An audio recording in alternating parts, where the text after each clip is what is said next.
Employee fired for helping elderly man. Boss discovers his identity and… Although Jennifer's new work as a gas station attendant may not seem like much to others, it meant everything to her. After a heartbreaking upbringing, she was relieved to finally find some stability as an adult. But after helping an elderly stranger in need, her employer Alfred dismissed her in a very violent manner, and her life was never the same. But soon after, Alfred would discover the elderly man's actual identity, and that would change everything. Jennifer was terrified that she'd just thrown away her one and only future. Even though she despised her job at the gas station, she was grateful to have one. And now, just to be kind to some random old guy, she'd thrown it all away. When the elderly man returned to pay for the petrol Jennifer had given him, it surprised everyone at the gas station. An hour later, he returned with the cash, but he also brought along something else. As soon as that happened, however, the world as Jennifer knew it was getting ready to depart when she spotted the automobile come into the petrol station. And from that point on, things would turn around swiftly for the better.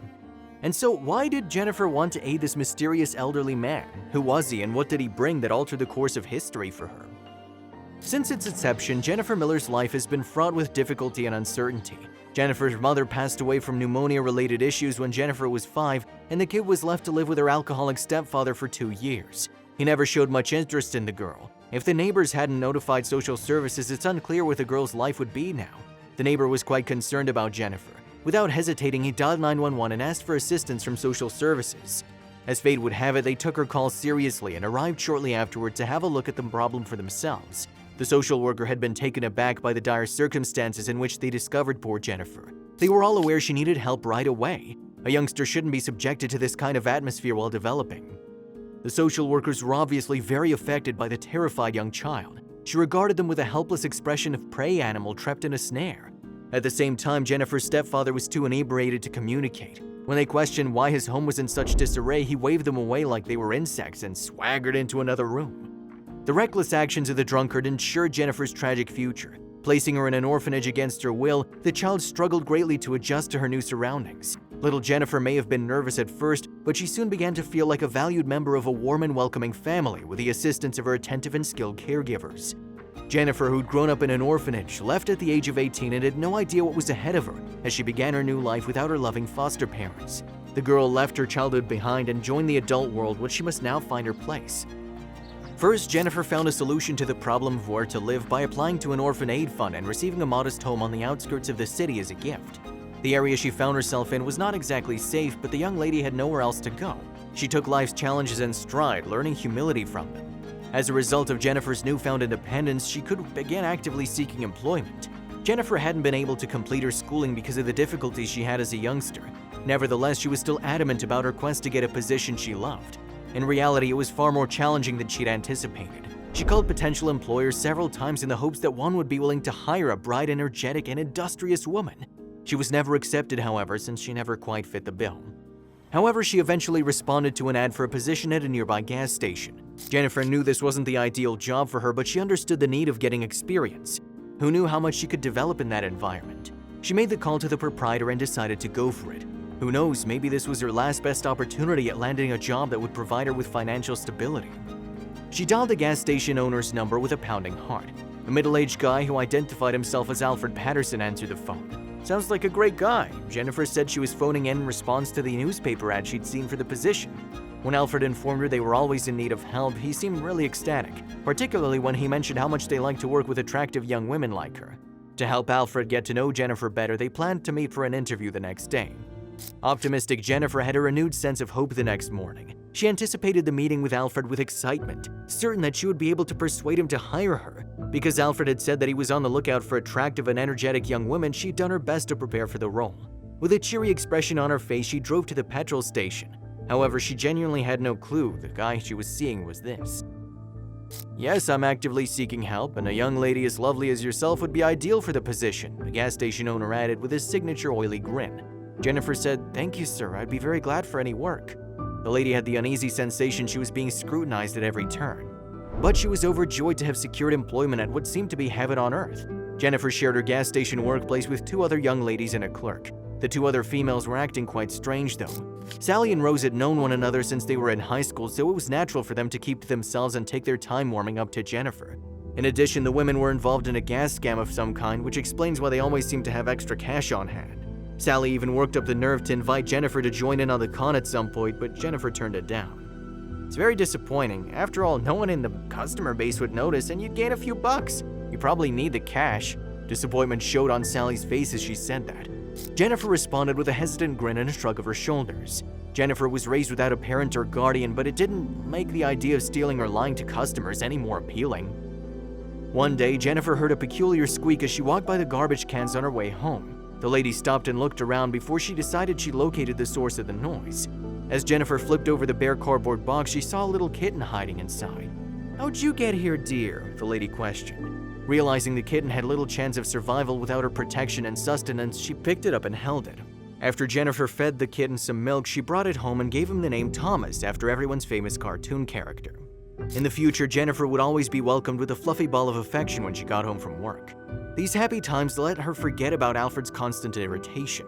There was never a bad day at work for Jennifer since Thomas was always home to welcome her. The gas station was having financial difficulties, and that's when everything began to go sideways. As a result of this, Alfred made a choice. As the gas station's revenues had been dropping in recent months, Alfred had been more frustrated. "If things keep going like this, I may have to sell the petrol station."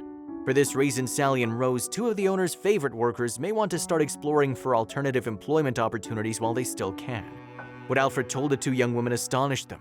The petrol station will never again be a source of this much wealth for them. But although her coworkers were beginning to show signs of concern, Jennifer appeared to take solace in the situation. To her great joy, she'd overheard some confidential information.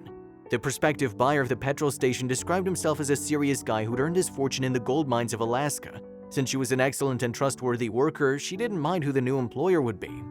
One day during the busiest part of the day, an old rundown Chevrolet limped into the gas station. The vehicle was definitely beyond repair and belonged in a junkyard or landfill. A weak elderly guy sat behind the wheel. Another beggar, he wore tattered clothing and a baseball cap that had seen better days. Now he's gonna fill up a few liters simply to be able to go home, and that's it. A short time later, however, it became clear the elderly guy didn't have enough cash to purchase even a little amount of gas. "Miss, could you kindly assist me?" the elderly guy questioned sheepishly as he fumbled with the cap in his hands. "Truth is, I lost my wallet at home and I don't have enough petrol to drive back and collect it." "We know your kind of people because you ask for gas money after we give you food and change on the street. That's a simple enough method to go through life," Rose snapped. "Get out of here before I call the cops." "Really? What's the point? I just need some money. I really need to hurry to the airport. Thank you. I haven't seen my kid in years, but he's finally coming to see me today," the man replied. "Here, I can pay you with my wedding ring. I don't need it anymore." The elderly guy sobbed and proceeded to remove the ring from his finger, saying, "I've been a widower for 7 years. Jennifer felt an overwhelming wave of compassion for the elderly guy who was prepared to go to such extremes for a few liters of petrol.